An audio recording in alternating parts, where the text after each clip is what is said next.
Can you hear me now? Yes, Doctor. Yes, Prof. Yes. Okay, good, good. Because there was some technical problems just now. All right, we are on to our last topic for this semester. The next class will be hearing the group presentations. Let me get this thing all sorted out.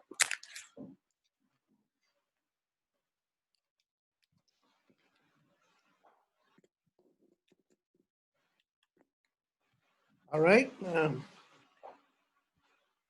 Today we'll be discussing trends and issues, and I think I've also requested that the class also think about some of the issues that they may face or that they think might be appropriate for organization development in the future, looking at trends and also current issues. Let's have a quick go at the screen. Where is it?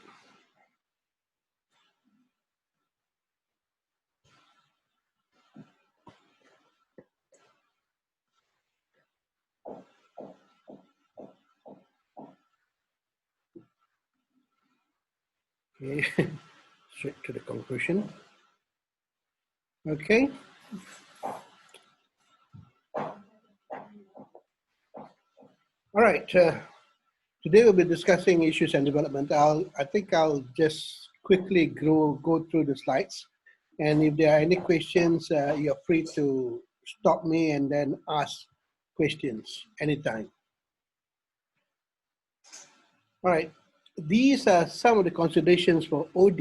I think it's applicable now and also applicable in the future because these are the general considerations, right? Number one, of course, why does the organization need an OD process? I think this is something that we have discussed in the past. It has to do with a constantly changing environment, and there's always a constantly that the organization always needs to deal and address the issues that it faces continuously in order for it to survive. So yes, organization will always have a need for OD.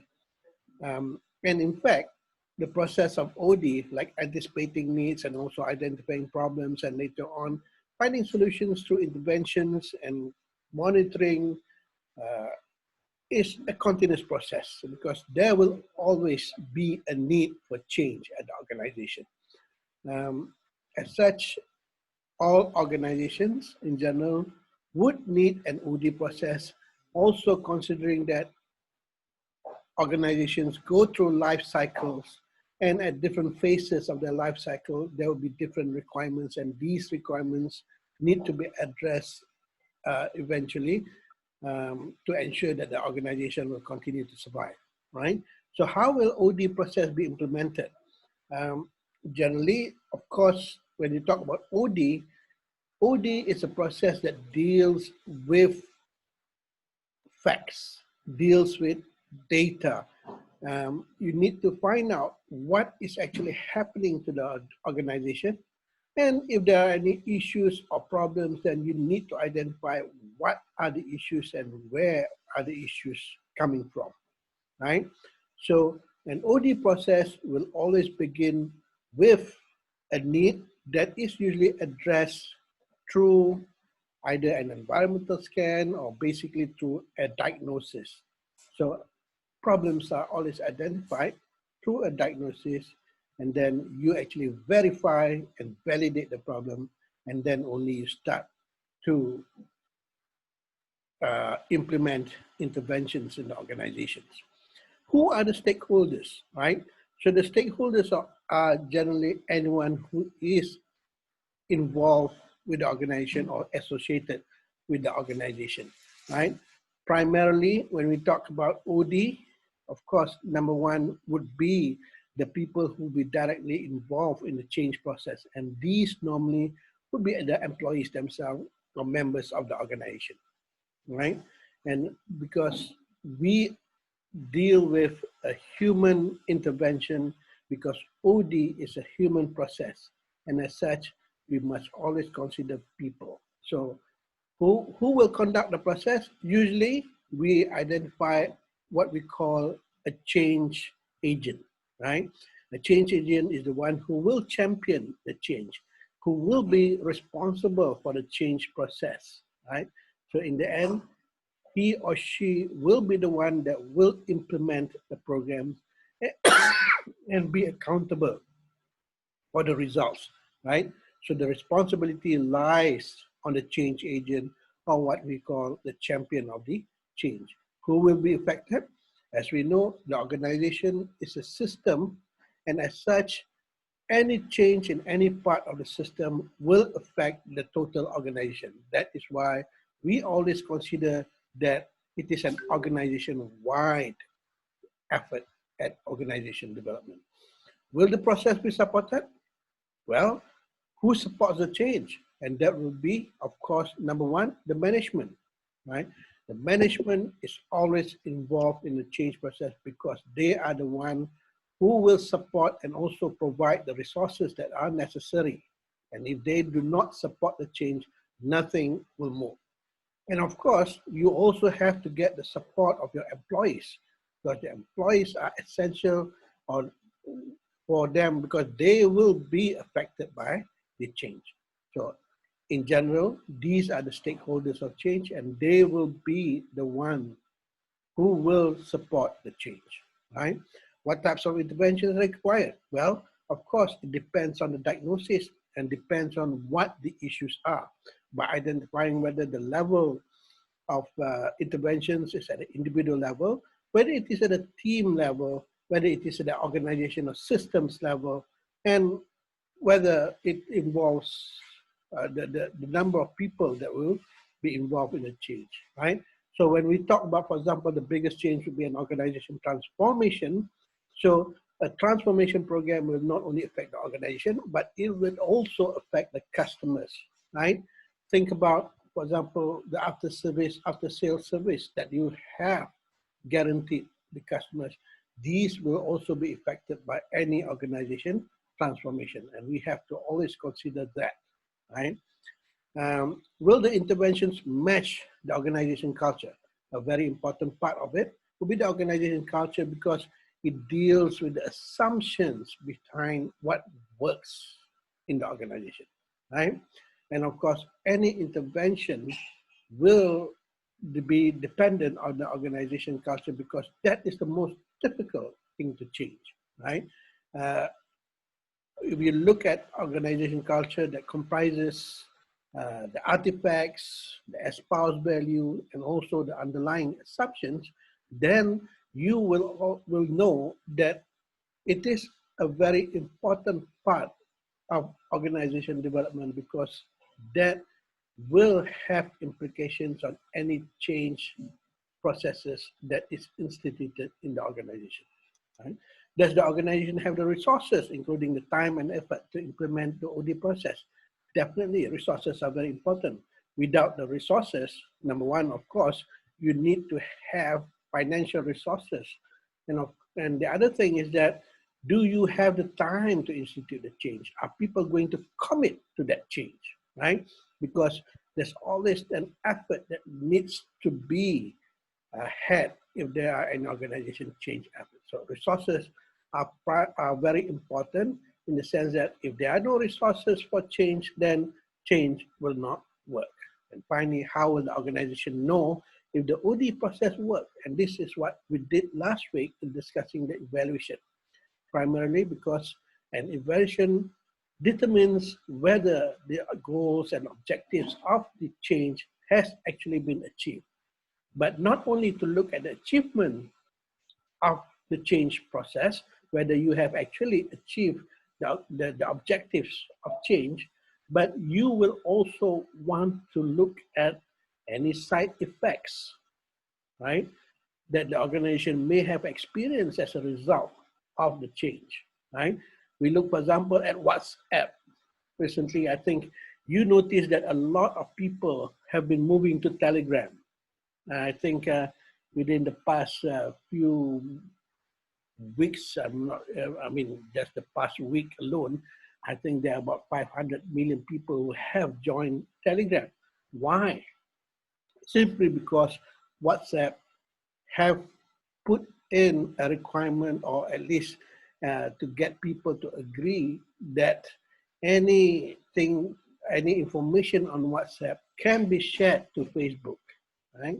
And that in a way created fear, and as such, a lot of people are actually exiting WhatsApp, or at least, if not the exit, they are preparing for exit by joining Telegram. And today, I think Facebook announced that they have, or they will reconsider the part about getting information from WhatsApp, simply because they are seeing a lot of movement in WhatsApp, right? So these are actually, for example, these are examples of possible side effects about change processes, and this is a change process that is happening at a macro, at a bigger level of WhatsApp and Facebook. So these are examples of change. And of course, today is the first day of the second MCO, or MCO 2.0. Of course, we will see a lot of changes. And primarily, I think the biggest change would be those people who are self-employed and who are probably paid by on a daily basis. And with this, will have also a big side effect, particularly on small businesses, right? So we will continue to monitor what is going to happen as a result of the second MCO, which is very much required to me. It is critical at this juncture because our health resources are very strained. And I think if you look at UK, for example, they have reached the limit, and they also have implemented a lockdown.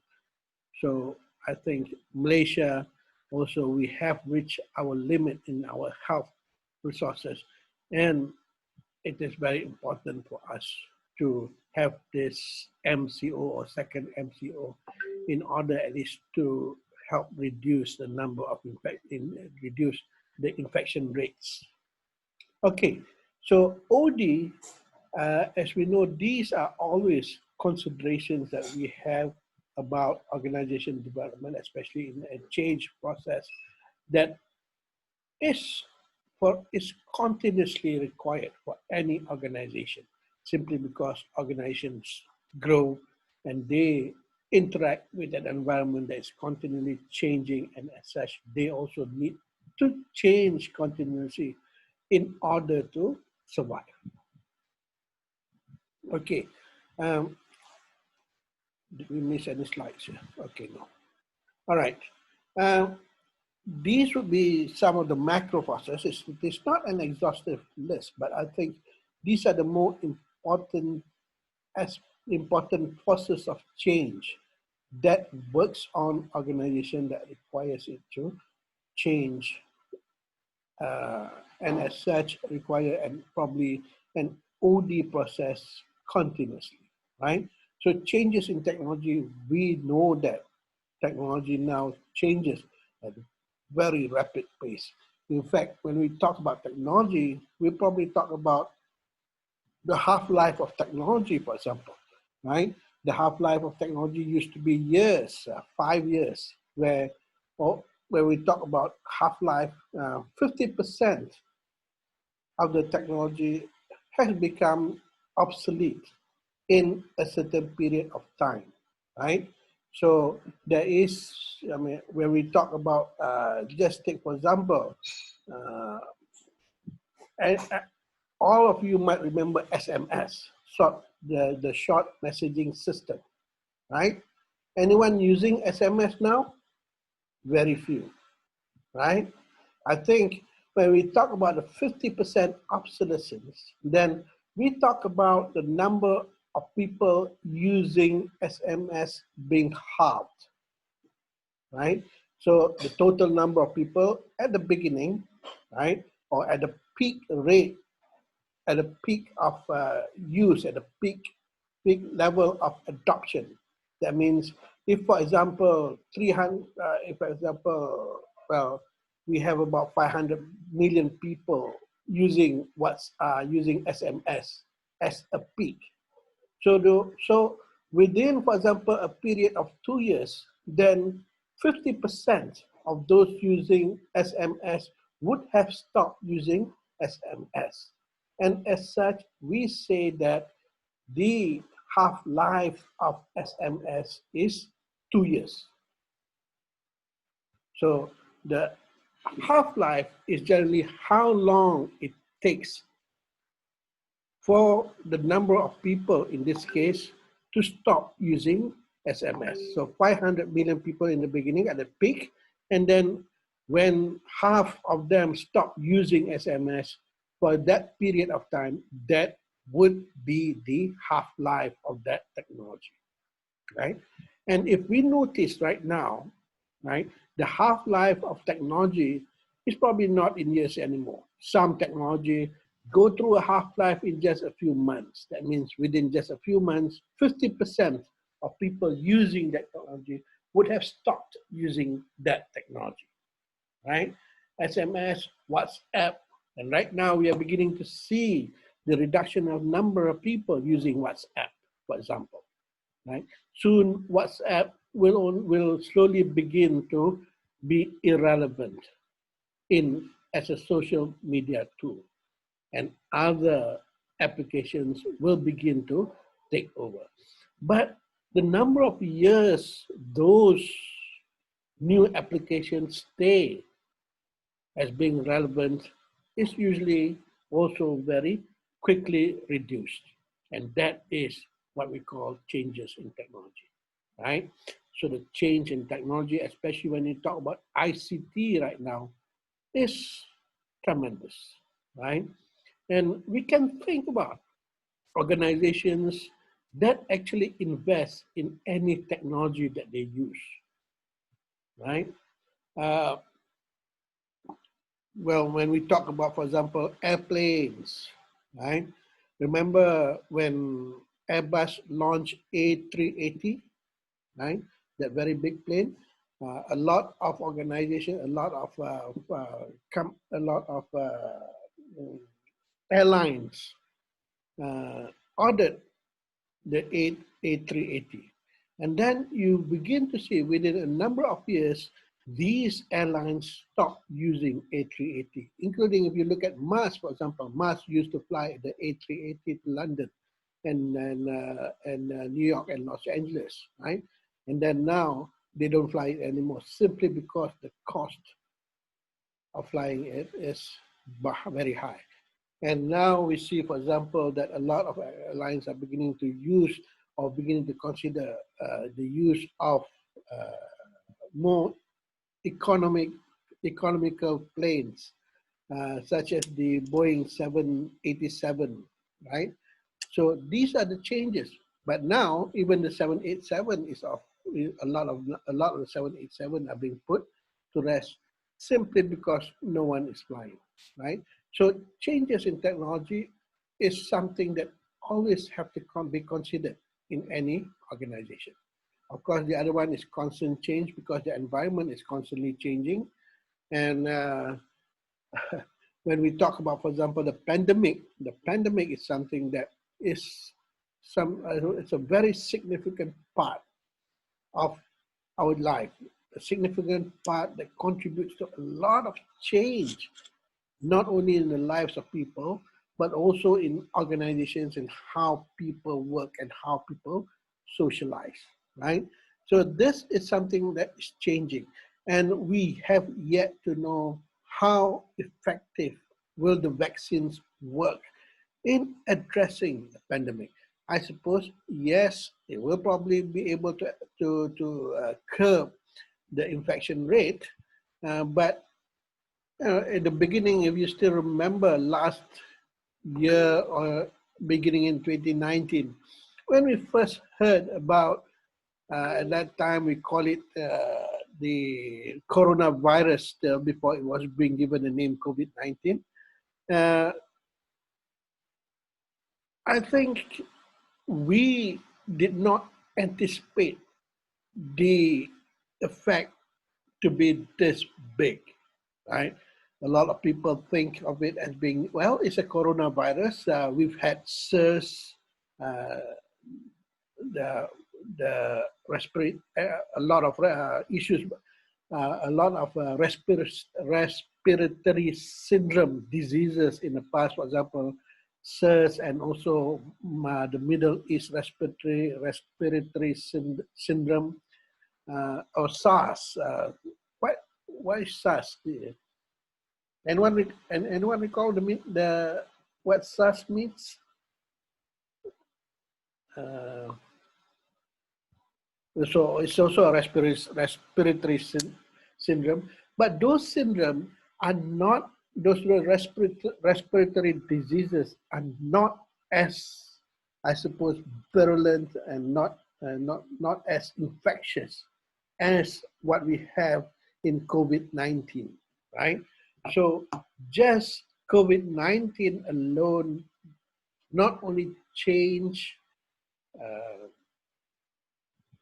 organizations and the way that we live in just one part of the world, but it is global in nature, right? It is something that is going to have a long-term effect on how we live our lives, right? Okay, there's also a lot of changes, especially now when we look at the environment changes, and we look at, for example, uh, the uh, the world's richest man, for example, now has just gone to Elon Musk. Why? Simply because Elon Musk has a technology, especially when we talk about electric cars, right? Uh, it is suddenly being put as the technology of the future, in seeing that a lot of countries are going to implement uh, EVs, electronic vehicles, in the future. So much so that we can even see that, for example, the UK is not going to sell any more internal combustion engines, fossil fuel driven cars by 2023. And that's not going to be very far away. And just by being that alone, it's a very big change in the world in the use of internal combustion engine, which has been around for more than almost, I suppose, almost 80 years or so, right? No, more than 80. I think internal combustion engine beginning with the Ford in 1917 when the car was mass produced. It has been around more than 100 years. And that technology, internal combustion, has been around since more than a century. Is going to be put aside and going to be replaced in most countries by electronic vehicles, right? And that alone is going to be a big change in the world. Of course, there are considerations about electronic vehicles because electronic vehicles still needs energy to run, particularly when we talk about how energy is being produced, especially when we talk about electricity, still being produced by coal and fossil fuel and gas. Then I think it doesn't make a lot of sense in this, apart from the fact that we will probably have less uh, carbon emissions in transportation, in land transportation, right? But there is going to be something to be considered, and we are going to keep a close look at what is going to develop in the case of this technology and this change, because we are talking about the environment that is degrading. And I think we are feeling the effect of that degradation with Europe now having some of the coldest weathers, for winter. And then we look at, for example, the melting ice caps. So these are actually very important changes that is happening in the environment, right? Partnership and alliances. Yes, a lot of organizations simply cannot do things alone. They need to have partners in order to increase their effectiveness, in order to increase their productivity. And they form partnerships with other organizations, and they have alliances with other organizations to ensure that they have, for example, a bigger market share, to ensure that they have better productivity, right? For example, in the use of technology, Geely, for example, uh, acquired, right? This is more of an acquisition, and also has partnership and alliances with a lot of other companies, so that it can actually have better technology, right? Proton at one time bought over Lotus simply because they wanted the chassis technology, because Lotus was known as having a very good chassis technology in the sense of cornering, because the chassis allowed better car performance. And I suppose in that time, Proton bought over Lotus simply because they want to acquire the technology, right? Changes in the structure of work. This, I think, is something that we see at the very moment, in the sense that we are probably, most of you are working from home today, right? So that is one structure of work where people change the way that they do work. They probably have different types of interdependence, right? At the office, there are strong teams, for example, who can work physically with each other. But right now, we have to depend on a much more virtual work. Even classes, the way that we conduct classes have changed. Uh, these are things that are with us for now, the structure of work and how we do work. Look at restaurants, for example, right? They probably right now cannot have people who go and dine in, and as such, they have to change the way that they deliver their food, right? And there's also an increase in delivery services simply because there's going to be a lot of people who are going to take away food, in the sense that as the way that the food business is changing. And also when we look at today, just now, I suppose Giant Hypermarket in Subang Jaya just announced that they had COVID positive cases, and as such they had to close business. And their business will be affected for over 2 weeks, where people are still anxious about visiting sites that have been identified as COVID positive.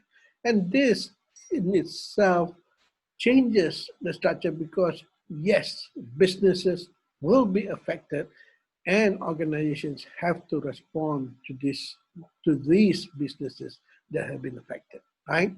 Increasing diversity at the workplace. Yes, we used to talk a lot about increasing diversity, particularly when you talk about globalization, right?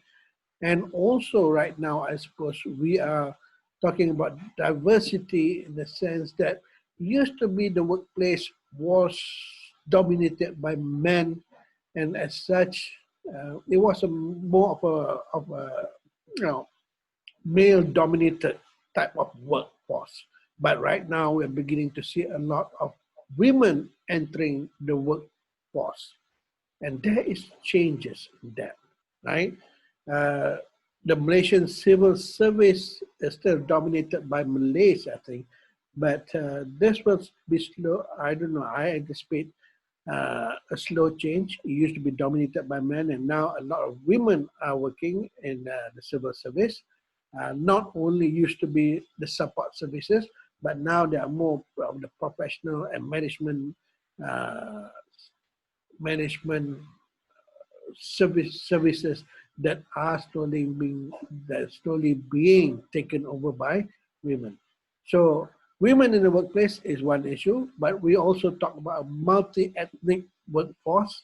And probably we'll talk about a multinational workforce, uh, which for now, I suppose, has been uh, somewhat reduced in the sense that globalization has been uh, arrested for the meantime, right?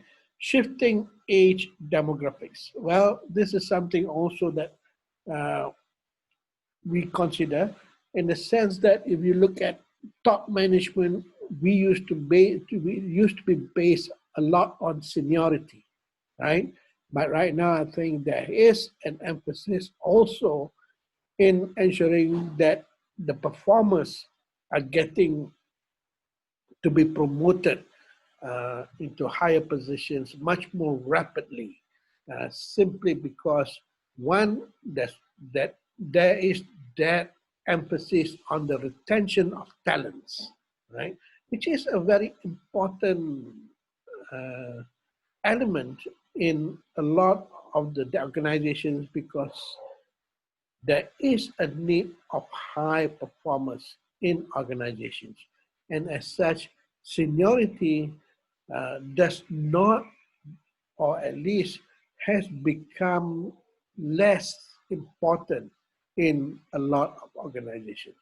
So it used to be that you get promoted because of seniority, because of experience, probably. But nowadays, a lot of younger people are coming up much more faster in the top management ranks. Right?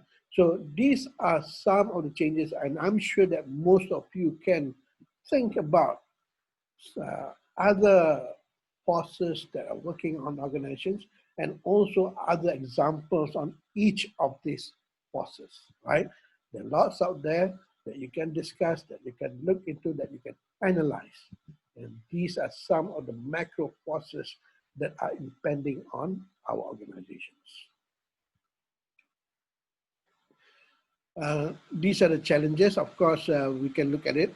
There's always that increased competition and customization of services in particular, because we want to have a niche. A lot of organization in business simply looks at exploring a niche that has not been explored, right?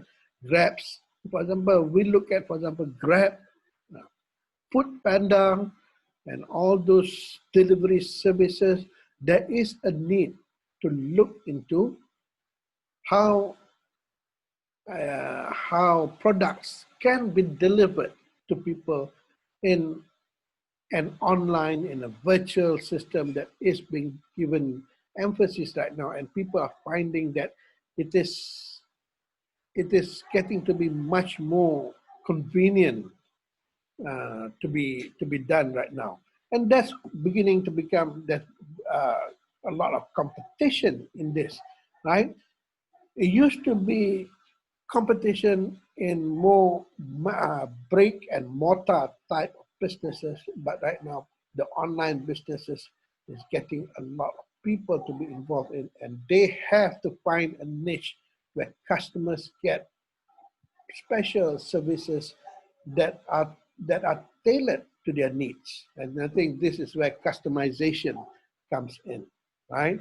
There is a customization based on, particularly, for example, gender that targets women, for example, because they understand that women are slowly becoming to be to have the economic power in purchasing, right? So yes, customizing products to suit the lifestyle of women, and that alone is a niche that is being explored by companies or by organizations. And then need to be flexible and cope with uncertainties. You have seen this happen, right? The ability to cope with, for example, MCO and also a lockdown is something that most organizations have to deal with right now, right? We don't really know what's going to happen in this in the future, in the short future for sure, but the more prepared we are, the more flexible organizations are at coping with these uncertainties in the future, will ensure that they are better at surviving for the future. An environment of constant learning, yes, because uh, since the, I suppose, since the 90s, we have begun to appreciate the importance of the learning organization, right? The learning organization fundamentally looks at not only how people or members of the organization, individuals in the organization learn to training and development, but it also looks at how the organization learns. What is important of learning organization? It is important because this is where the organization retains knowledge. The organization itself is learning simply because it cannot just rely on the expertise of employees, but it needs to be able to retain some of the knowledge or expertise that members have simply because people are moving about, right? Just in case someone leaves the organization wants to make sure that number one, it still has that knowledge. And number two, organizations need to learn because the organization as a system needs to be better able to deal with changes in its environment, right? So this constant learning is also important in having that flexibility and being able to cope with the uncertainties of the future, right? Learning organization is supposedly to be much more ready in anticipating future changes, and as such, they are better able to cope with changes in the environment, right? So constant learning, not only for people, because there's always new knowledge. We've also talked about, for example, new technologies that are constantly coming up. So organizations have to keep in touch with all these changes. And as such, they have to learn about their business. They have to learn about their environment continuously, right? Adapting to new technology and globalization, again, the same thing, I think along the same lines. We talk about globalization, although globalization in the sense that, yes, uh, we used to think about globalization as being people who are actually coming in and working at the organization. But right now, I think globalization, although it has come to a certain, I suppose, not as, I suppose, not as fast as in the past, but it is going to be pick up, is going to pick up simply because we are going to adopt a much more virtual type of workplace, and a virtual workplace will allow for us to be much more globalized, right?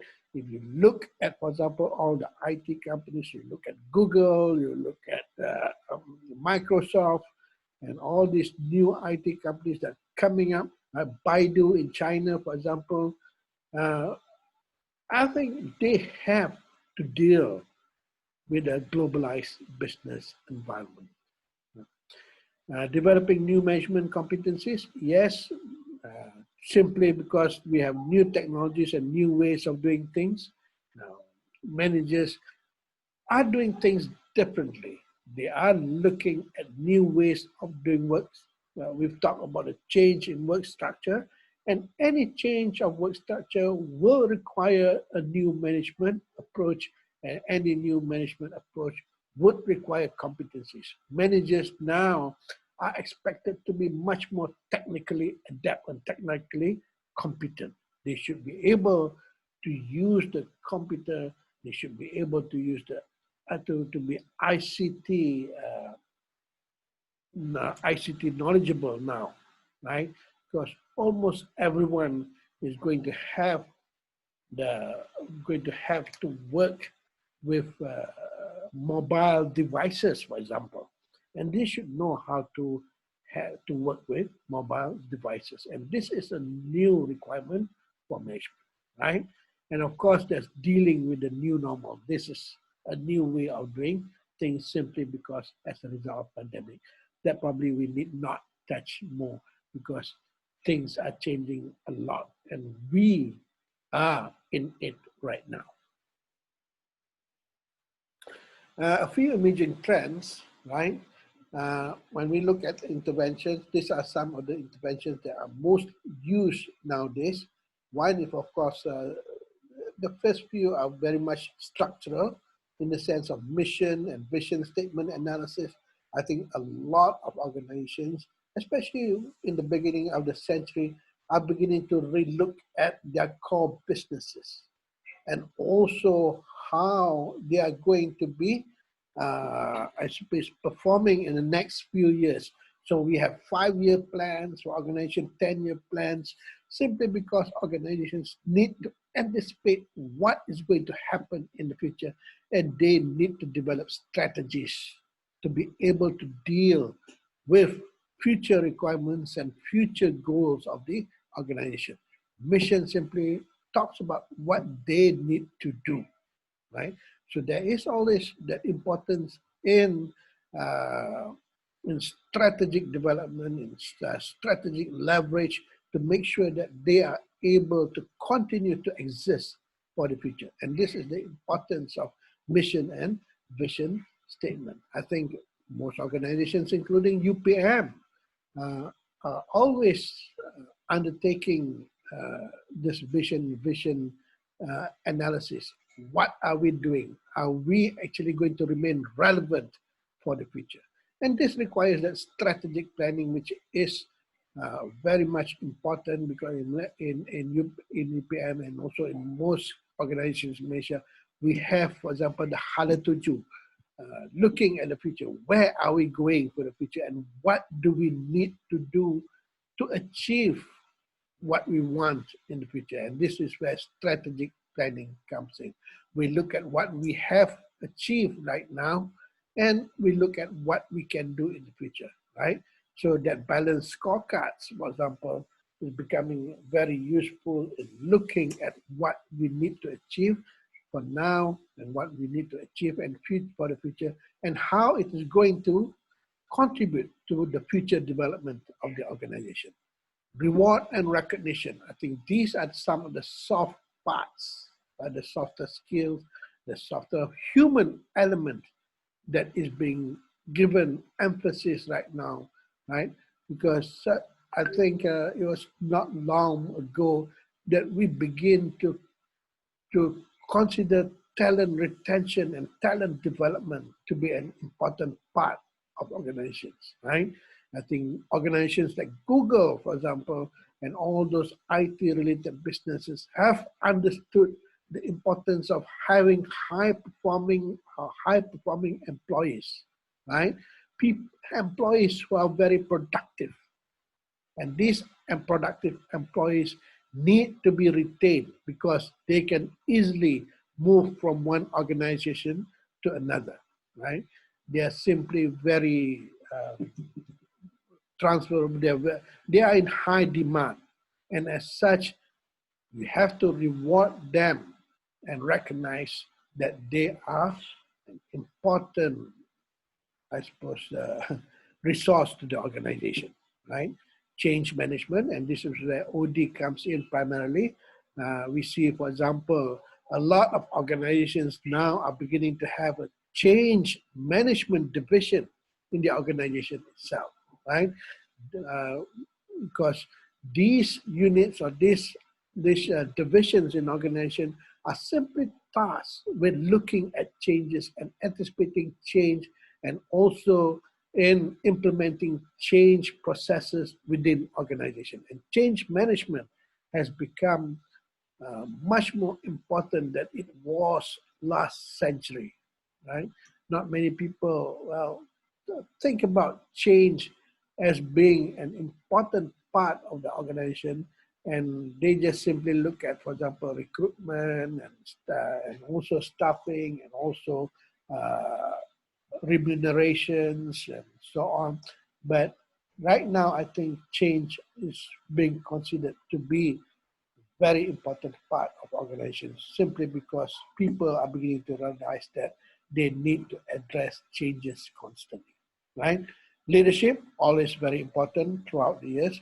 We know that leadership has implications on where the organization is leading to. We know organizations that have not been able to survive simply because leadership is not willing to change, or leadership is too too preoccupied with the current situations, and as such, they are not very dynamic. So leadership important because they are the people who actually makes the decision, and they are the people who actually navigate the organization, orientate the organizations to the future to ensure that it continues to be able to perform and thus survive in the future, right? Team building, yes, simply because we consider that organizations, just by the definition, looks into people who are always interdependent on each other. They need to work as a team. They need to be able to understand what they need to do together and how their work actually is linked to other parts of the organization. So as such, team building, in a sense, promotes that collaboration between different units, between different people, different individuals, right? So that to make sure that they are well coordinated and actually can work together in achieving any goals, in achieving the organization goals, right? Facilitation simply looks into how any task is actually helped to move along. And in the wise box 6-box model, this is where the helpful mechanisms comes in, simply because we want to make sure that resources are available and things work as they should be working, right? To ensure that smooth processes are achieved throughout the organizations. All right.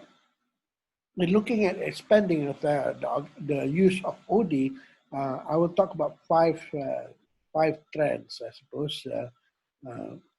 Nowadays, when we look at OD, it is becoming much more accepted as being an important part of organization, simply because it contributes to productivity and for profit-oriented organization, the profitability of the organization. And more organizations are realizing the importance of constantly changing just so that it can remain relevant, so that it can remain to exist and survive for the future, right? Companies need to change and survive. Yes, that's what OD seeks to do. Employee performance is key competition advantage. KPI, this also deals with that KPI. When we talk about performance, what is expected of each employee and what each employee is going to contribute towards the goals of the organization. That's just important because we need to continue to look into the performance, not just in individuals, in teams, and also we need to look at the whole organization performance. So employee performance, yes, that is what we base on the uh, fundamental suppose trust in organizations, because organizations are made up of people who are the employees who need to work and achieve the goals of the organization, right? More research. I think this is important because 55% of human-based research articles are actually done in organization. There is an emphasis in looking at the human factor in organizations, right? Uh, IDC, International Development Corporation Podcast, change management is one of the fastest growing uh, consulting processes, right? Over the past years, there's an 18.6% growth in terms of management consulting, simply because organizations are beginning to realize the importance of management and ensuring that their organizations are properly managed and their employees are working as they should be working, right? High use of OD interventions lead to high returns. There has been research that indicate that yes, there's an ROI, return of investments in OD interventions. Anytime that an organization changes or institute changes within the organization, you can actually begin to forecast and actually see those results in productivity as a result of that OD exercise, right? And a lot of organizations are also beginning to see uh, how OD works when changes and when we talk about OD, we talk about systematic changes, right? Not just change as a result of whims and fancies or as a result of gut feel, because we feel that we need to have this change. No, because OD is much more systematic. There's always that diagnosis and always that planning in terms of its intervention. And as such, it is able to pinpoint to the issues and requirements of change much more accurately, and as such institute the right change in organizations. And that change is always relevant and will be able to contribute to the returns or to the benefits of the organization, right? Although I said here is quantitative data simply because there needs to be data. And when we talk about quantitative data, we talk about the bottom line, right? We talk about measurements, right? Uh, how much ROI, return of investment, we put in a certain amount of money in certain processes, and we look at what would be the returns. And we talk about, for example, big data, right? Last class, we talked about constantly having measurements at whatever we do, simply because we want to have an immediate uh, information that can contribute to better decision making, right? So yes, very important. We are talking about big data. We are talking about blockchain right now. And this is where organizations are focusing, right? So that they can have real-time data that they can use to make immediate and relevant decisions, right? There's OD in education, right? We talk about universities simply because universities need to look at how of what people need to learn and what types of knowledge is generated for consumption, right? There's OD in management consulting, very important because we are going to have, there are lots of consultants out there who actually are going to help and contribute to the performance of organizations. And OD in human resources simply because uh, people are the central part of organization. And as such, we look, for example, these are the issues that we have nowadays: talent management, talent, talent retention, right? And how people can have better relationships so that they can actually work better together, how people can acquire better knowledge so that they can use that knowledge to make better, to have better outcomes in their work, for example, right? So there's always an emphasis on human resources. OD skills nowadays, yes, this is where the hard business competencies and OD. OD is looked at as much more of a soft approach, soft skill, considered to the hard business competencies like the technical elements of the system, the technology that organizations use, right? Those are the hard technology. Right? In any business that's right now, yes, technology plays a very important part in the sense that it is central in ensuring that organizations are using the right technologies so that they can be much more competitive. They are performing in their industries. And you look at technologies nowadays, that is central. You look at automotive technology, you look at technology in the oil and gas, and you look at, for example, ICTs right now. These companies are using technology, right? But apart from the technology, there's always the human element that soft skill part that is also been given as much emphasis nowadays. And this is where there is a need to combine the hard business competencies and the ability to ensure that any change processes that is instituted in the organization is going to be relevant, is going to be able to achieve the desired outcomes, right? So as such, managers need all these skills to successfully do their work, because they need to have also a focus. Sorry, we lost that,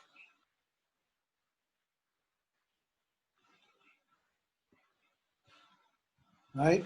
Uh, Simply, managers also need to be able to understand change and how change can be successfully instituted in any organizations, right? So in the sense, or the practitioners, change agents, we talk about champions of change just now, right? They need to be able to measure the bottom line metrics, right? And in this case, measurement becomes important. And that is the reason why we, for example, look into research processes or systematic inquiry for us to be able to know what kind of data that we need to collect, how to collect those data, how to analyze and interpret that data, and how to report that data. These are all what we call research methods that we need to have. And I think in MHRD, we are providing for that skill for people to be able to use. And that is why I suppose we have decided to make dissertations compulsory, because we begin to understand that people need to be able to conduct a systematic inquiry. And that systematic inquiry is what we call research methods. So you know what is the problem, what are the issues, what are the questions that you need to ask, right? And how are you going to answer those questions through data? What kind of data do you need? How you're going to collect the data, analysis and interpretation, and reporting that data. And this is all covered in that research methods, right? Align interventions with strategies, because this also have a good sense of what the organization is going to achieve in the future and what kind of processes that you need to have in order to support that strategy, right? So that alignment is always very important. Right? Line managers, these are the second level managers, right? So understanding and also be able to lead mission, values, and policy values, this mission, vision, and values. Know what you need to do, what you're going to achieve, and what do you need to have in order for you to achieve that in the future, right? Create and maintain appropriate culture. Again, to underline the importance of having proper relevant culture through that assumptions on what is correct and what is right in the organization, and how that is going to be translated in the appropriate values, and how that is going to be translated into the behavior. So the behavior in any organization, how people behave in an organization, is actually the result of the values and also the assumptions behind that value. So all this makes up the culture of the organization, right? Manage change, again, uh, what you need to do in order to get change done, understanding the unfreezing, moving, and also freezing part of change. Very important, right? Create and maintain continuous learning. Of course, we have underlined the importance of learning, why we need to learn, so that we know what to do and how to do things. Build employee self-esteem, simply because we believe that people are confident in knowing what they need to do are much more productive. Empower employees. Yes, because we need employees who can actually see the big picture, right? Not just the task that they do, but how each of that task actually contribute to the bigger bigger part of work at the organization, and as such, how it is actually related to the mission, vision, values, or simply how it is related to the goals of the organization. So empowered employees have been shown to be much more productive in that sense. Uh, well, these are some of the things that business, when we want to talk about business, because MBA programs teach OD nowadays as a core course. In fact, our program in MHRD also has this OD component simply because we believe that organizations need to change, and within that change, we have that human change, right? The human behavioral change, apart from the structural and also the technological changes, right? So yes, that is why we learn DCE 5632, Organization Development in a Management of Human Resource Development program, right?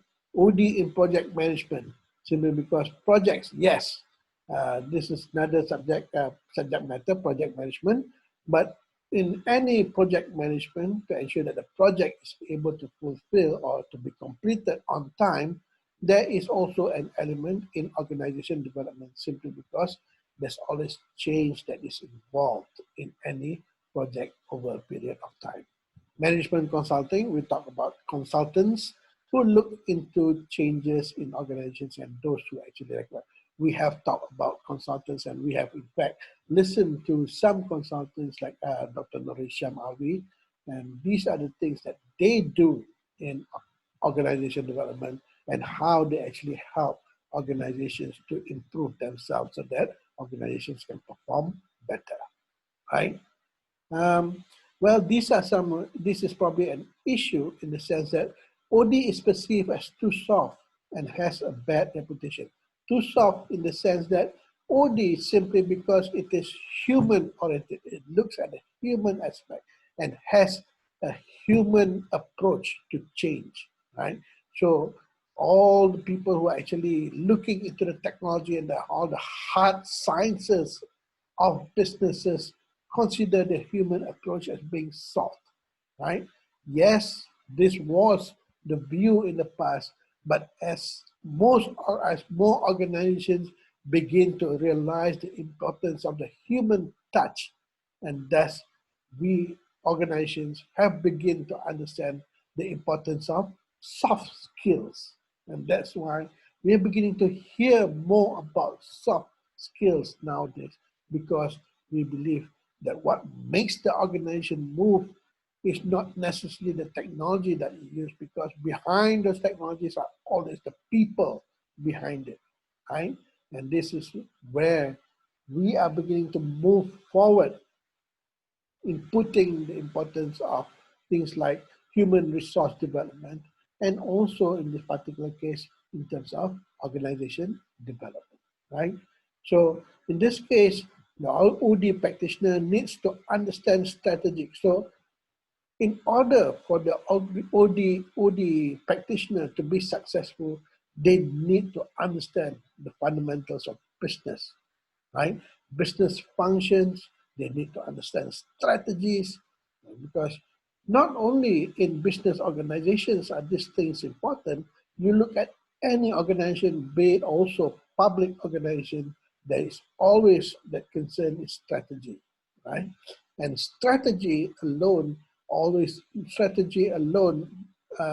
does not neglect the importance of people in the organization, because number one, these are the stakeholders of change, the employees, right?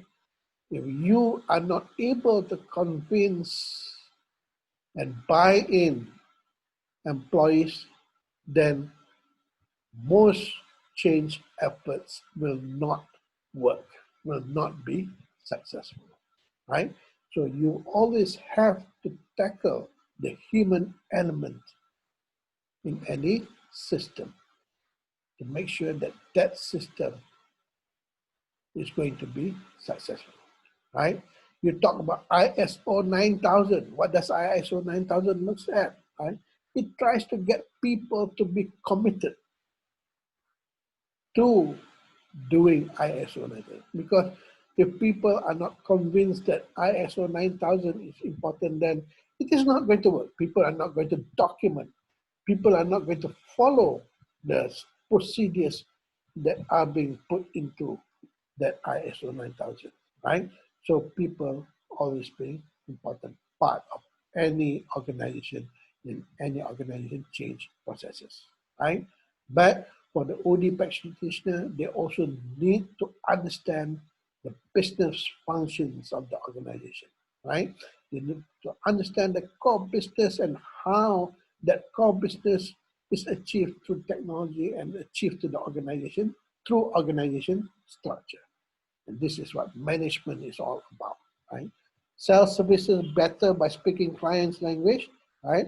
Understanding how people think, right? Simply, and to be able to look into the culture that they embrace or they uphold. And this is what we talk about the client's language, simply understanding people.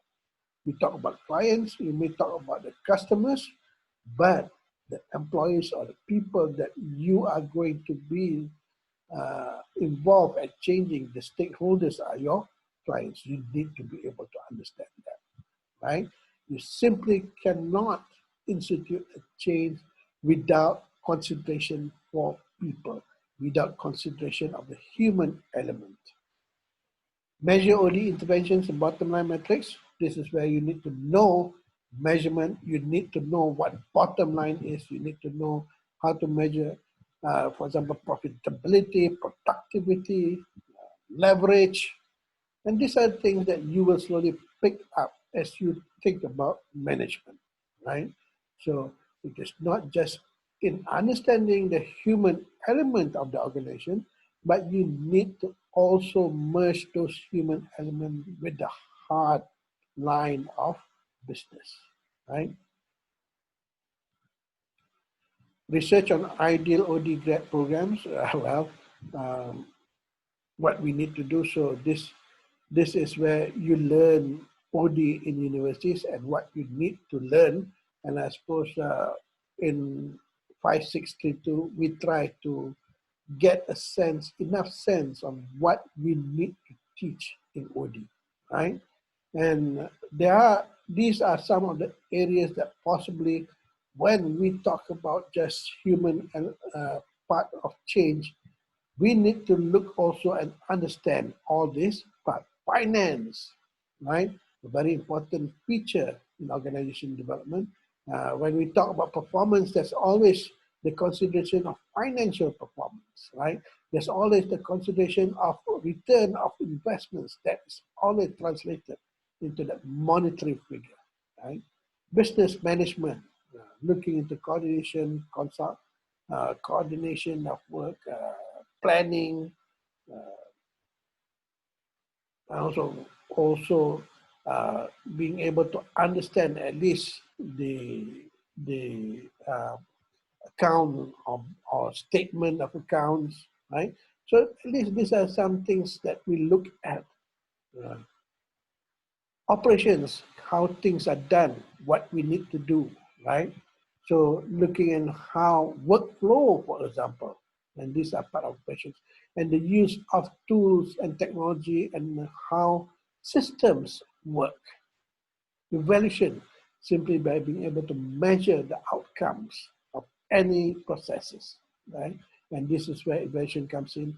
Number one, we need to understand the achievement or goal achievement or objective achievement, but also we need to know what has to be done in order to have a better process in the future, and looking at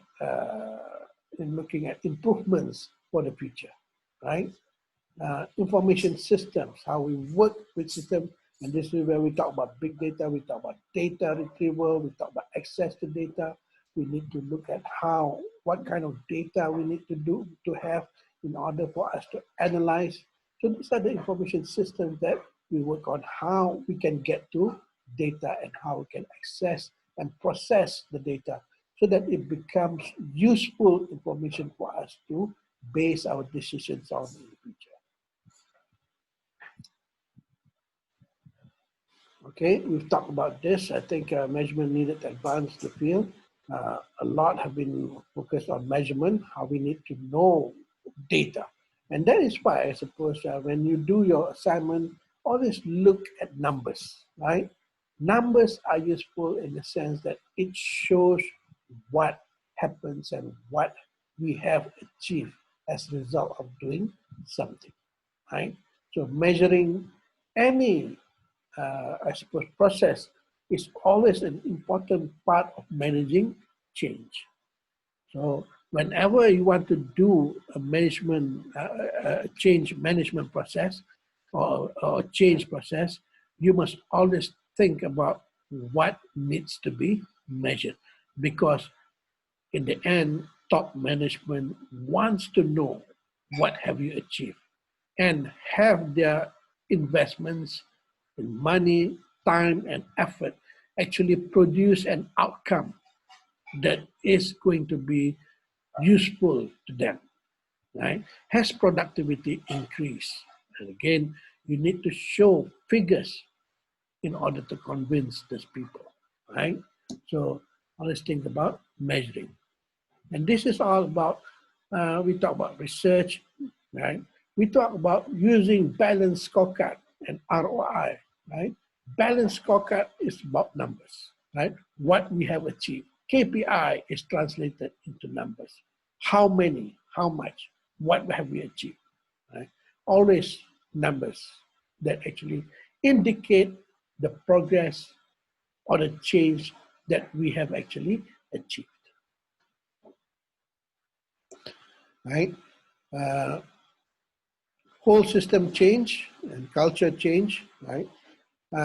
Always look at OD in itself is always an organization-wide change.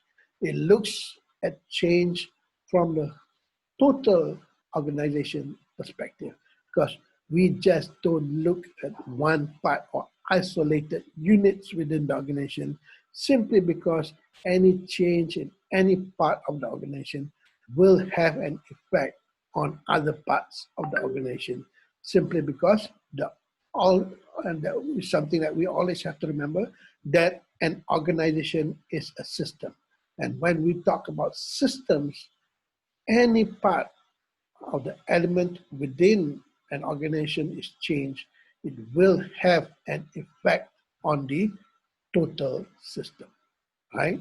And number two, aligning strategy to organization. So we must have that suitable structure in order to support any strategy that we are going to have. If we need, for example, to achieve a certain amount, a certain level of production, we must be able to align the work processes, the workflow, the resources that is required, number of people, for example, doing that type of work, and also the right approach, the right attitude of people, right? For example, if you look at UPM, we need to be able to be successful as being a research university.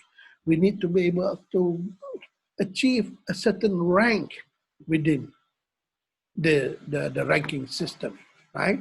And as such, we begin to look at what do we have and how do people think and what are their attitude and what are the competencies that are required and what are the rewards that can actually support a particular change. So these are the things that we look at, and as such, we have to have a strategy that actually supports all this, and they are actually interrelated in the sense that that structure and that strategy actually works hand in hand, right? They need to be interdependent of each other, right?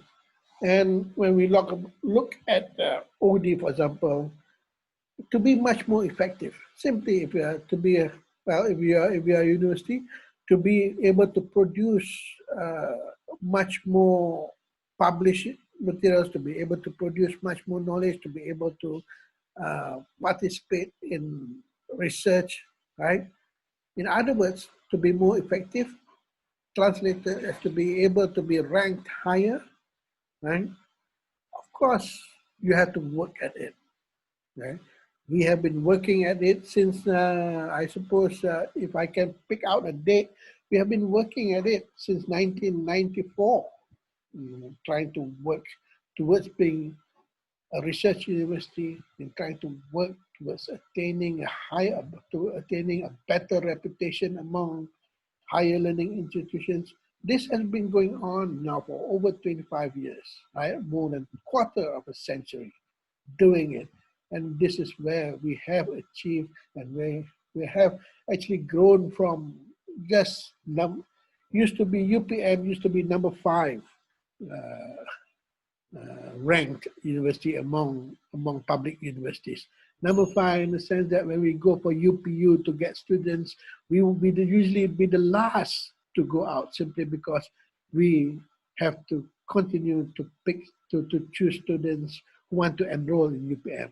UM, for example, we first to leave because they actually get the number of students first.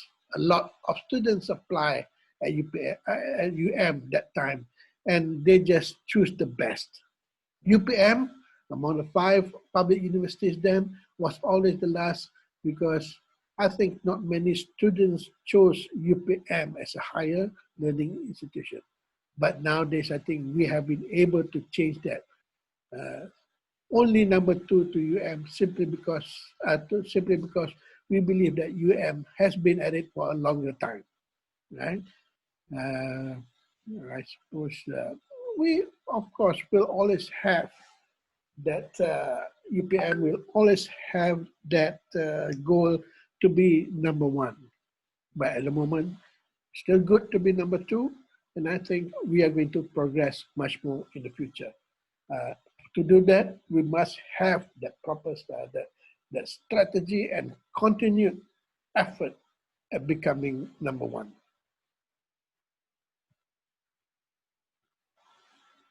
So creating system change and organization design and culture change, right?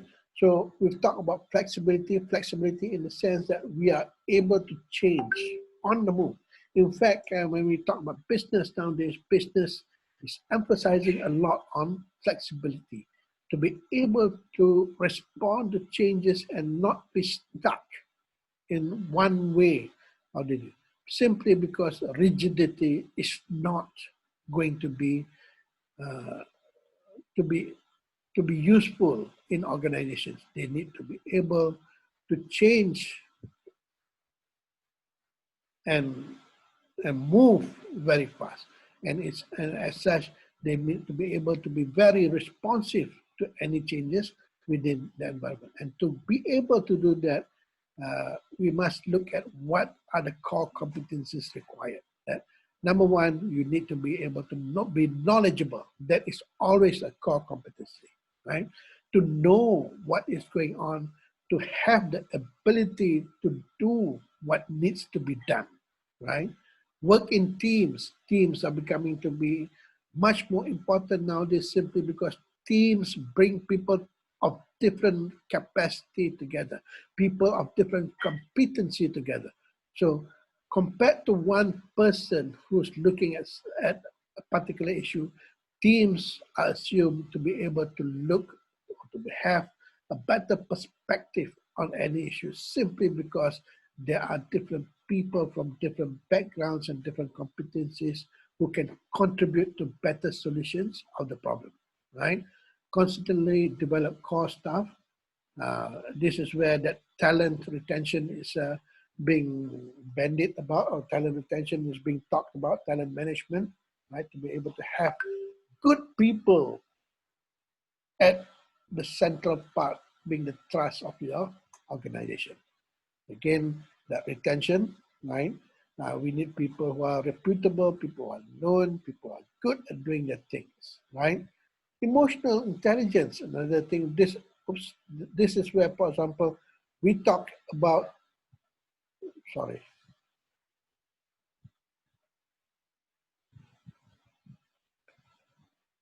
emotional intelligence in the sense that this is where the soft skill part to be able to have people who actually understand other people better so that they know how to deal with people of different, I suppose, I think this is where that diversity comes in, to be able to deal with people uh, effectively. Actively manage culture, again, that culture comes in. That's why I've always emphasized the importance of organization culture, simply because to understand why people behave in a certain way, we have to understand how they think and what they value. And this is where organization culture comes to be an important part of organization, right? Globalization, we've talked about this a bit, I think uh, be big and act small at the same time. I think this is where if you've seen advertisement about what was it, Hong Kong, HSBC, for example. Yeah, you've seen about McDonald's. They are actually big, but at the same time, they are concentrating on the local requirements. That local needs are also being given given that emphasis, right? So that they are better able to serve a much more specialized most customers, simply because of the differences, regional differences in beliefs and also in needs. Business units have two managers and freedom. Well, having different people who looks at different things and people who understand the soft skills and also people who understand the hard skills that are required, right? And these people are able to, should be able to work together. Global managers, right? In the sense that people who have a much more global outlook to understand the differences in the requirements of different regions and different countries and areas, geographical areas, because there's always that difference in national cultures, for example. Empowerment, we've talked about how we actually give the power for people to be able to make their own decisions so that people are able to appreciate the bigger picture and how they are going to contribute. Basically, people understand their own roles, right? These are just producers, integrators, producers are people. We talk about productivity integrators, people who can actually, uh, we talk about inclusiveness, right? This is what the integrators are, and shapers, who are actually people who are leaders of change, right? So they shape the organization for the future. Um, so this one, yes. Um, when you talk about that specialist and generalist, right? Uh, in most organizations, last time we used to talk about having specialists, people who are good at doing certain kind of work.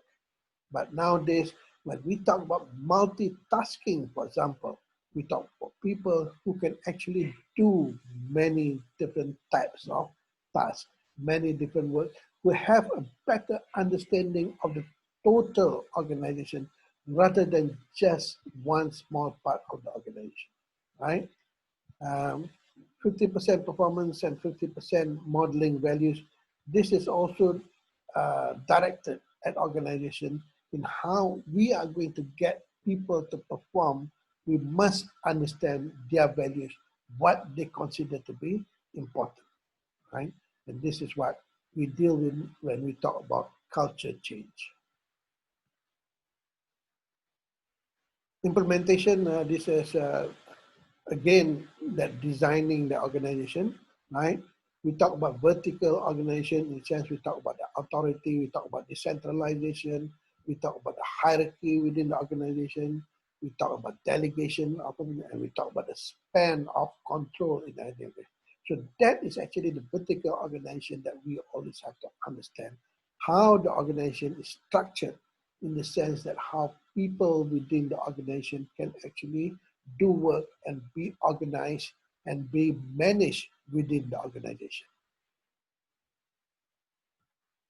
Coordinating mechanisms, simply how people work together, how we're going to design different units and what units are required and how those units are going to be able to work together so that they can achieve the goals of the organization, right? Decision-making process, how decision is actually going to be made. Although we consider, for example, people who can actually make their own decisions on the floor, but that decision-making process has to be understood into who can actually make the decision and what kind of decisions can be made by the people, right? So this is getting that picture of the decision-making process. Mergers and acquisitions, well, we talk about how the organizations acquire other organizations in order to acquire certain technologies or expertise, yes. But whenever that acquisition happens, then you will always have to appreciate the joining of two different cultures. And two different cultures may may cause a lot of conflict among the employees and among the organization because they may do their work differently and may have different values. And as such, any mergers or acquisition will have to take into account how these two organizations can work together, be it mergers, acquisitions, alliance, or partnerships. We must be able to understand how not only understand and appreciate that there are differences in the way that each organizations do things simply because they have different organizational cultures. Transformation processes and communication program, yes, how we change, how we transform the organization and how that how organizations communicate, right? Not only communicate with each other, how inter-organizational communication, but also that intra-organization communication, how people communicate with each other in the hierarchy, how subordinates, how superiors communicate with subordinates, how peers communicate, and also to ensure that there is a good communication process throughout the organization.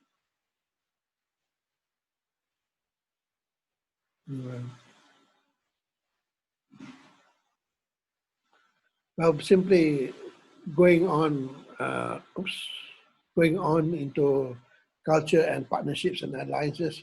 These are examples that uh, how organizations nowadays, I suppose, we are beginning to see the merger of organizations, especially in ICT. We talk about, for example, how Facebook acquires. Facebook is one story of I suppose, acquisition and how Facebook acquired, I think, Instagram and then recently WhatsApp and what kind of implications it has. And we begin to wonder what Facebook has for the future. Of course, number one, Facebook will always want to be the number one uh, information, I suppose, provider. It seeks to be able to look at information and data as being its central core business because that's what it does, right? It is a giant in big data. If you look at, for example, the servers that Facebook has throughout the world, there was a video or documentary recently about the number of servers that Facebook has throughout the world. I think we are actually um, stupefied, just amazed at that number of information that they actually store about people, about places, and well, we can only anticipate or we can only guess where it is going to go in the future, right? Um, Firstly, think this is all about partnership and alliances that is important, right? Basically, we've talked about this, or at least I've touched about this in looking at how companies prepare for mergers and acquisitions and how they're going to fare in partnerships and alliances, right? Appreciative inquiry simply because they want to understand uh, their partners or understand their organizations that is they are going to be working with. This is what the appreciative inquiry is all about. Simply getting to know each other, culture assessment, to be able to understand what are the values that are important and how they actually behave and why they behave that way. Organization assessment, how it is structured in order to uh, achieve its goal. The relationship between the structure and the operations and the processes within the organization. What is the vision of the organization? What it seeks to do out in the future, and how the organization anticipates and deal with things that are uncertain, especially in the future. This one I'm just going to go through very fast. Um, help manage organization best. So the design, again, it is important. This is about the same things, right? I think when we go into an alliance and partnerships, these are always the things that we look at. Why are we actually going to engage in that alliance or partnership? Why do you want to get to work together with an organization? And this has to be clarified, right? Because to be able to work together, you need to be able to understand together. And this actually outlines that cooperation between two organizations. Do you trust each other? How do you communicate? Is that communication open enough, right? What kind of alliance do you have? Is it going to be a partnership, or what? Where does the partnership comes in? Is it in the marketing, in the technology, in the sales, in the production, right? How do each organization contribute towards that partnership, right? Scope of project, what they need to do, and to what extent that they're going to working together. What are the indications of success? What do they hope to achieve? And how will it be measured in determining what are the important factors that is going to show that they are actually working together effectively, right? So I think I'm just going to skip this because um, if you have any questions later on, please feel free. And these are the things that I have actually touched on and all those other in our discussions, right? Conflict, very important, because whenever there are two people or two different partners working together, there will always be conflict because there are conflicting values, there will be conflicting interests, there will be conflicting assumptions, and there are lots of conflict that you need to look at because simply because they come from two different backgrounds, right? Uh, Learning how executives or management work together is something that we've talked about. Um, Finally, continuous learning, right? Why do we continue to learn? We need to understand our environment. We need to understand our core businesses. We need to understand our processes, and we need to understand our people, right? And when you do that, then you'll be able to stay competitive simply because you have a plan for the future and what you're going to be in the future, and also to continue to exist in the future in order to survive. Evolving customer needs because you need to remain relevant, right? Needs change simply because society change, right? There'll be a new market, there'll be younger customers, there'll be different types of customers, and this needs to be understood in order for any organizations to be able to continue to serve its market, right? Fastest growing interventions, right? Knowledge management, we've talked about the learning organization. Yes, we talk about big data. We talk about real-time data. This is all about knowledge management. These two are somewhat interrelated in the sense that learning organizations manage their knowledge, right? Systems thinking, into thinking that everything in a much more systematic processes because they are linked together. You need to be able to organize uh, any process so that they actually are going to be able to work smoothly. You need to be able to plan in systems thinking, and you need to be able to understand how whatever you do is going to affect the outcome, right? So have that line of thought in looking at the bigger picture to understand what you do in what part of the organization will contribute to other changes within other parts of it. So be able to anticipate outcomes at different parts of the organization, because that's what system thinking is. Simply, you have to be able to understand the bigger picture, right? Improving employees' ability to learn. This is where the access to knowledge, right? The continuous learning activity, which is the fundamental part of learning organizations, is where employees are actually able to develop their competencies to the level that they are able to do what they are expected to do effectively. Same thing, knowledge management, learning organizations. We've talked about Peter Senge, Peter Senge, who talks about the fifth discipline and talks about what we need to learn in order for us. 360 feedback, coaching, mentors, and job rotation. These are all about how we look at executive development so that people can actually be able to evaluate things, right? Coaching so that people can be able to adopt new competencies, mentors so that people are able to suit, to be able to fit themselves better within the organization. Job rotation so that people don't get bored and that they get much more, I suppose, excited at doing their work. Corporate university with real time. This is, for example, in the future we talk about, well, corporate universities, and McDonald's has its own university, right? And I think a lot of organizations have their own learning centers in which they actually concentrate on developing their core competencies among their employees, and also to ensure that this actually get accredited as being part of the organization, right?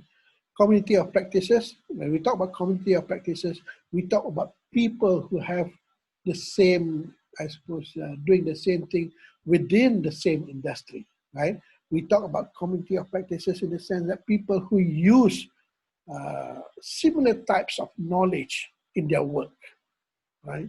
And community of practices in each industry, there is a community of practice. In, for example, the baking industry, in the food industry, there are people who actually, well, bakers are a community of practice in themselves. Doctors are a community of practice within themselves. Lawyers are a community of practice within themselves. And in academics, you have different disciplines that actually are community of practices, right? You have, for example, the civil engineers who are involved in certain community of in certain practices, and they are a community in themselves, right? Knowledge communities, people who share this, share and use the same knowledge. Social networking analysis, I suppose. This is coming to be a new, well, not necessarily new, but very important in the sense that we have to understand how people in who form social network are communicating and working with each other, right? There is a network, for example, of learners in universities. For example, now networking is becoming important because we are going to network with our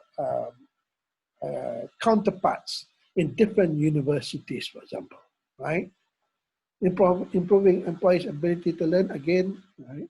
Defensive routines are actually when you're close, I think you have to deal with now, in the sense that you have to be much more open, in the sense that, but at the same time, you have there is that importance in guarding or maintaining your expertise, certain what they call secret of the traits, right? So these are something that we look at also. Emotional intelligence, being much more understanding about people and how they behave and why they are that way. We've talked about diversity, right? Working with different people in the workplace, from different regions, people from different cultures, people from different gender. Sorry, what happened to the, oh, sorry. Have I lost my slides?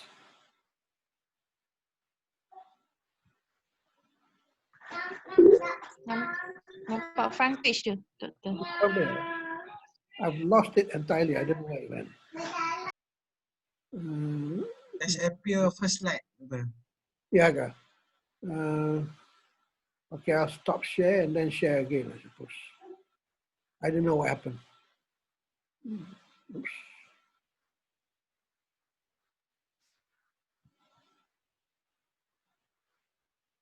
Is this where we were?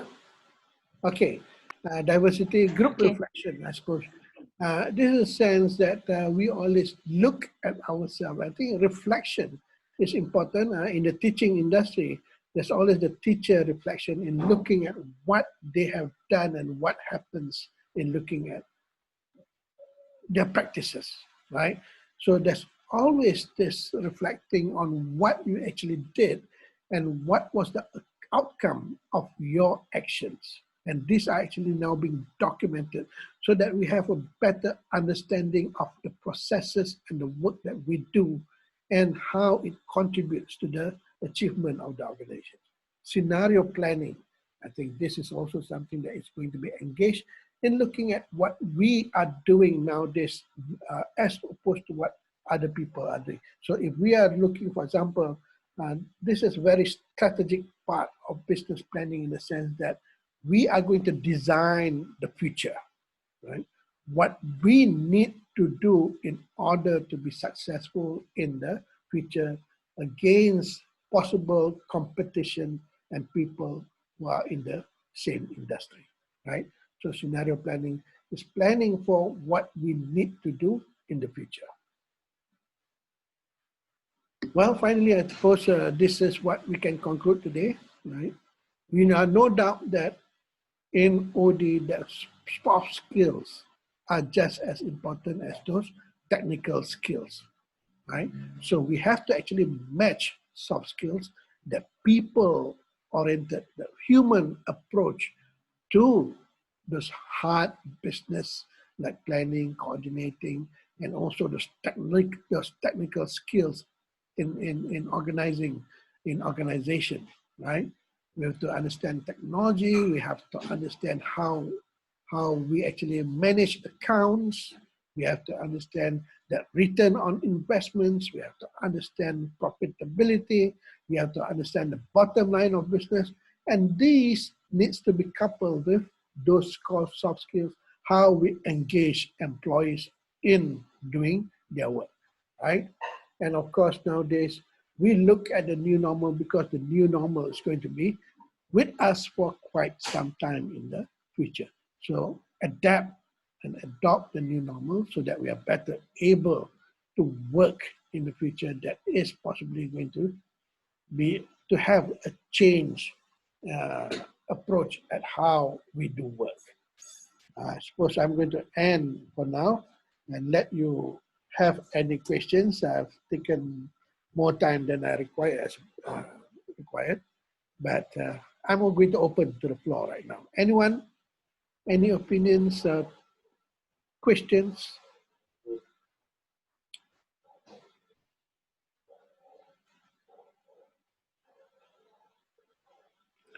Or any particular slides that you want to refer?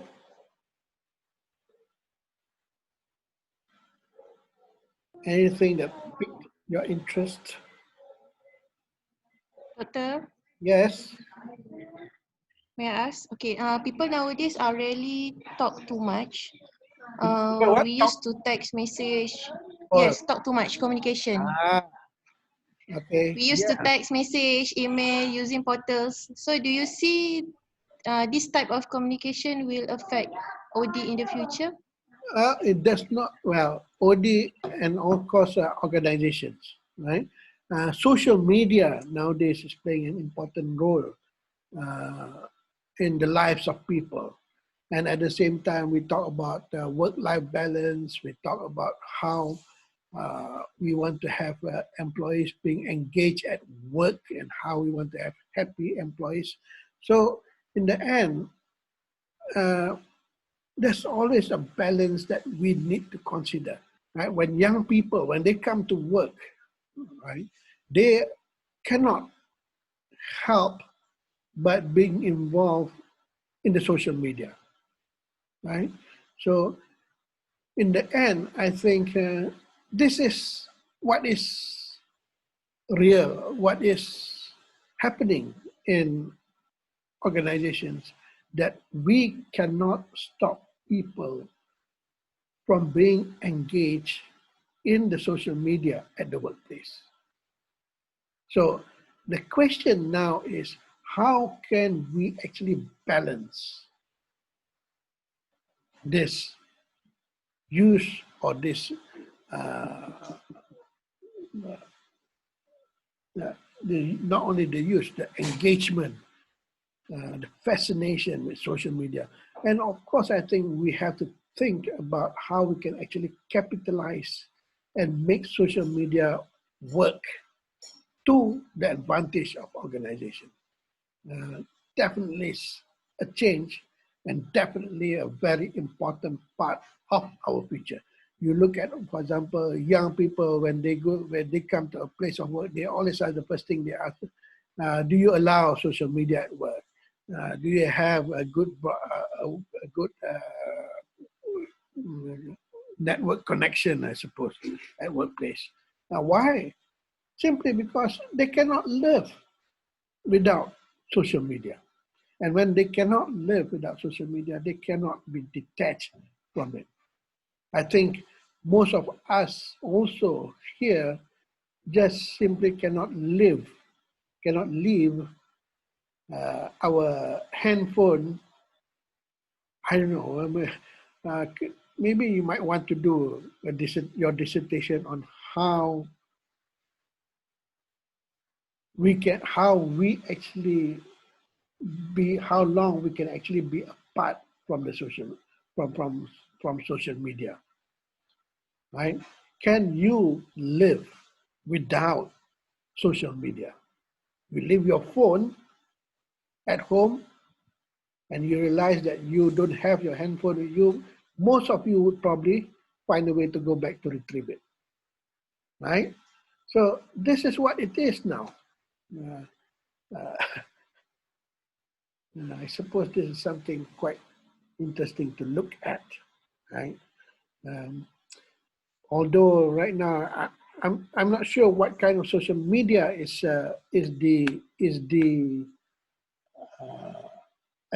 given attention right now, right? Uh, I don't know whether Facebook is still very popular among the young.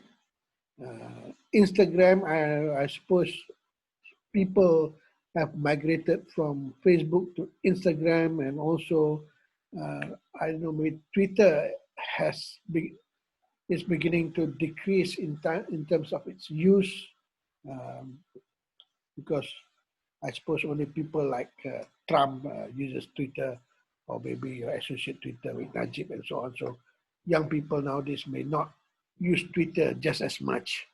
But what are the newer social media platforms or applications? And how can we actually make these applications useful and beneficial for organizations? I think this has to be the question of the future.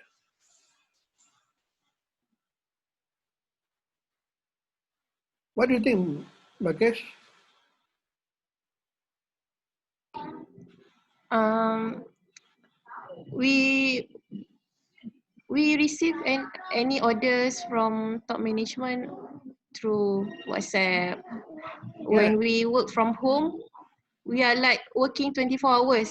It oh, is that's it. really different. Like we work 8 hours a day, Definitely. usual. Yes. I think I'm hearing a lot of that also now. Working from home is actually different. You don't actually have a stipulated time or time limit of working. Yes. To be able to work from Mm. 9 to 5 or 8 to 5.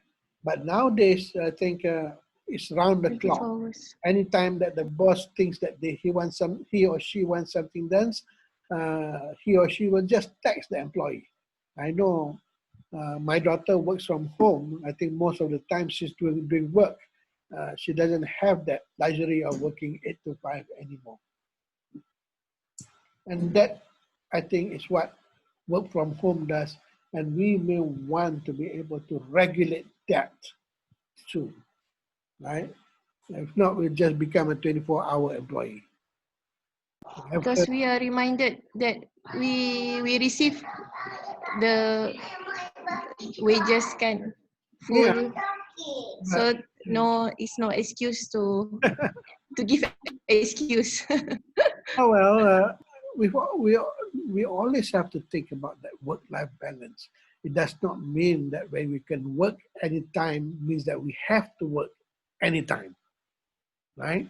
Yes, we work from home, we have the computer, but I think there has to be certain, I suppose, way of doing work that is acceptable for both employees. I think this matter needs to be brought up. Again, a possible dissertation topic that you may want to look at. What is the meaning of working from home and how much time actually people spend working from home? I'm sure it's more than that 9 to 8. But then again, working from home affords you, I don't know. Looking at my daughter, she stays in her room most of the time to do the work. That is the different part of working now. Thank you for pointing that out. Because doctor, previously, when we use our handphone, previously we can claim there is allowances for Yeah, the internet or something like that. But nowadays there is no excuse to use that as an excuse lah. yeah. I suppose they can say, well, you don't come, you don't have to pay petrol to commute to work anymore. Um, yeah, all these things actually will be taken into account as the new normal begins to take, or at least begins to take shape. Uh, and becomes to be much more effective and efficient, I suppose. We have to consider all these things. So HRD, I suppose, will be at the forefront of looking at working from home, or BDR. What bahasa is bekerja dari rumah, BDR. BDR, yes. Thank you, doctor. Thank you. Yeah, it's a very important factor. Any other thoughts? Assalamualaikum, Dr. Akidin. Okay, Nasrul here. Yeah, that's okay. Got you. Okay. Okay, if we just put down and then compare the contrast organization development and organization transformation, and then I look I think the organization transformation is very I think the good we just follow about the organization transformation compared to organization development, because we looked at the change to culture, and then usually the directive of process, and then he make the short term plan. Compared to organization development is very long term, and then the process is not change the culture. So what your opinion, Dr. Kidin? Okay. Number one, we must understand that organization transformation is actually part of organization development, right? Because it involves change. And anything that is a change effort within the organization can be considered as part of organization development. I suppose the difference is that when you talk about organization development, you tend to think that of a much more continuous process, right? When you think about organization transformation, you think about a large-scale change that happens sometimes quite abruptly, simply because that the organization needs to change due to changes in its environment. But you see, organization development can also work towards organization transformation. Yes, any transformation program needs to be planned. It needs to be needs to have proper and relevant intervention so that it can actually achieve what it sets out to do. Right? I gave an example of, for example, Nokia, when it wants to change from its business to another business, right? I forgot to look at. Anyone can anyone just for now quickly look at what Nokia is in, what kind of business Nokia is involved right now? I should have looked at that. But what Nokia has gone through is actually a uh, business transformation. It's an organization transformation.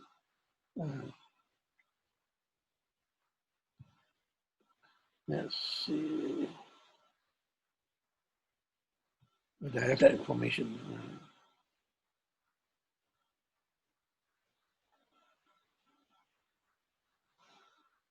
No, but I'm sure it has some, because it started off, like I said, from a paper company and then became an ICT telephone, mobile telephone industry.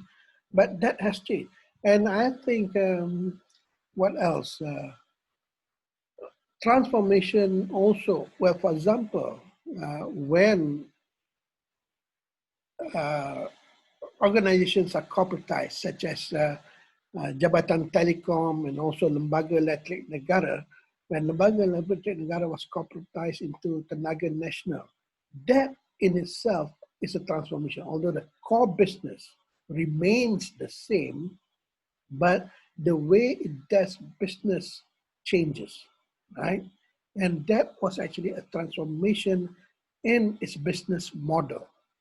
And that has to be actually planned, and that has to be actually proper interventions have to be taken in order for it to move from being a totally public organization to much more profit-oriented entity. And as such, yes, while transformation is much more drastic, it's much more large scale, when we compare to organization development, which actually involve a lot of changes that are much more smaller or more likely to have much more smaller types of changes than transformation.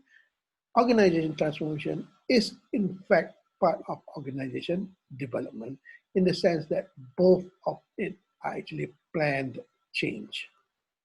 Does that actually address what you are interested in looking at, Nasrul? Or you have some Yeah, other, exactly. you have some other thought? To uh, because the transformation is big, I think we Yes, have yes. to big scale. Yeah, that's why I need to focus on again maybe a transformation because yeah, Yeah, we think of transformation as because something development large we have scale. Mhm. to Uh, mhm, it's mhm. just that you have to Because take, the doctor or your mm, maybe there's go ahead. your opinion, doctor, maybe if the one organization to make some I think changes from the organization. So how to I think you're supposed to develop organization development or organization transformation because maybe there's some organization only give 6 months to to Mm, to to uh to to to them support propose and then make sure this organization and transformation or development success on mm, that time. yeah. Uh, Transformation, I think, well, it can happen in 6 months, but then again, you see, there's always the success factor that we always think about, right? You can plan for large scale changes within a very short period, but will it be successful, or will it be able to perform like you want it to perform? I have well, again, is the commitment to that transformation. And a lot of resources are required for any large scale changes, right? Not only in terms of financial requirements, but also that change in the way that people begin to look at things. And that involves the organization culture part, which sometimes is just difficult to achieve in a short period of time, right? Um, okay, I will look up more into organization transformation and give some examples. Uh, but transformation, this may include, for example, mergers and acquisitions. Whenever an organization is acquired by another organization, that in itself is always a transformation. Banks, for example, remember during the early part of the century, there were a lot of bank acquisition and mergers. CIMB, for example, was a result of having a Commerce Bank merger between bank. You started off with Bank Bhumiputra with Commerce Bank, and then it turned into, what was the name before CIMB? And then later on it became CIMB. This in itself was actually a transformation process. It was a transformation from one bank to a different bank within the same industry, right? Uh, Again, it has to be planned, not only in terms of what how businesses are going to be affected, but also how the people within the organization is going to be reorganized. So there is a lot of restructuring exercises that is done within the organization. And then when you talk about organization restructuring, that is, well, almost like an organization transformation, in the sense that restructuring may involve also large-scale changes, right? Where actually there is a reduction in the number of units or divisions within the organization. And we look, for example, at the government's organizations. Look at, for example, the education ministry, right? The education ministry and Ministry of Higher Education, from having a different ministries to going back to the one ministry, and then from that one ministry going back to two ministries. That is actually a reorganization that is almost similar like organization transformation, in the sense that it's looking at different things and they are required to go into in a relatively large scale type of change, right? Downsizing, yeah, that's another organization development intervention. But when you downsize, there are a lot of changes also that happen, although it is not transformation, but still there's a big change that needs to be properly planned in order for it to be successful, right? I will look, I think, allow me to just look deeper into organization transformation, and let me share with you later about organization transformation. Thank you, Nasrul. Okay, thank you. Welcome. Okay. You can discuss this further if you need to. Good? Anyone else? I'll just put a note there.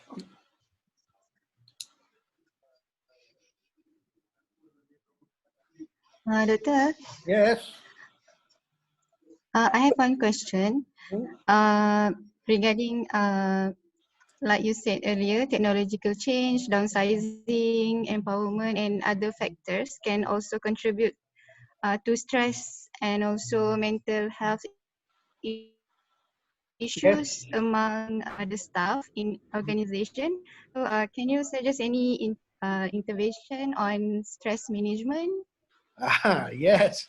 Nowadays, I think that is getting a lot of attention also, because whenever you have stressed out employees, then you have a problem in the organization. Number one, a lot of organizations are preparing counselors to help out with employees who are stressed, right? So stressful employees may seek advice from the counselor if there is one. I think if you look at most government organizations also, they have counselors who can actually help with stressed out employees. The other thing is that the management has to understand the level of stress within the organization.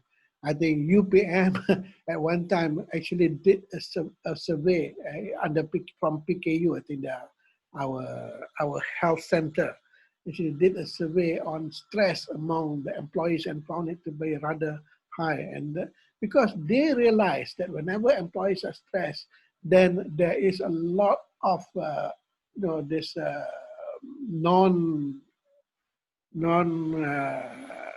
complicated diseases like heart, blood pressure. This actually contributes towards the decline in productivity, because not only decline in productivity when you have employees who are not healthy, but also there's an increase in the medical bill for the organization, right? And when organizations realized it, then they can actually implement programs that specifically address the reduction of stress, right? So the organizations need to identify the sources of the stress and also to find out interventions, right? For example, a lot of stress is on workload. For example, right? There's a high workload, and high workload is usually the result of not assigning the right workload, right? Some people may work more than others, while others may not have that amount of workload. Or, you see, there's always the issue of having insufficient workers doing one type of work. And as such, if the organization is able to recognize the workload and also recognize the workflow, then changes can be made to reduce the workload by either reassigning work or that reorganization of the workflow, right? So these are some of the examples of looking at. And of course, there are always things like recreation and also, not really simple, but readily available work stress reduction, for example, giving time off work, and also understanding what causes the stress in organization. Have you experienced this? Have you experienced? Yeah, quite sometimes when I have no partners to do. I have to do my partner's work. Yeah. Because there's no pengisian, so the post is empty. So it's give me quite stress. Yeah, matter of reassigning. For example, your partner may go on a maternity leave, right? So this is where management has to make sure that that is actually a replacement, because if there is no replacement, not only the employee will stress, but the work will not be able to be fulfilled effectively. Very important for management to understand stress and its effect on employees. And the effects can be long-term, right? And long-term effects are usually counterproductive to the organization. And organization must understand this. Yes, Doctor. Thank you. Thank you.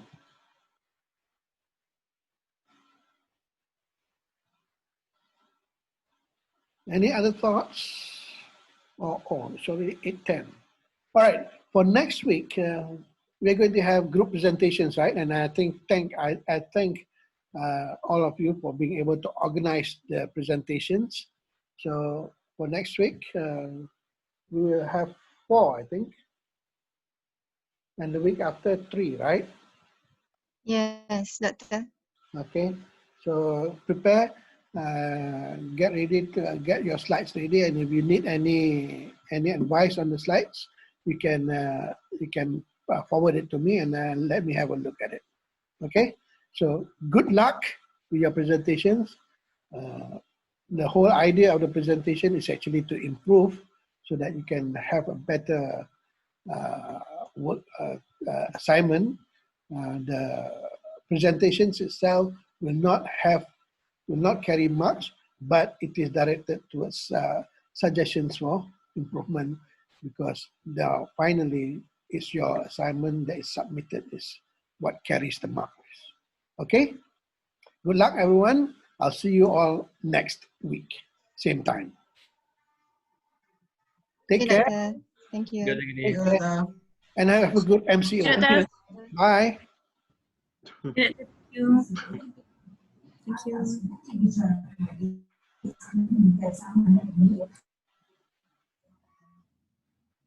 Thank you, Doctor. Thank you. Bye.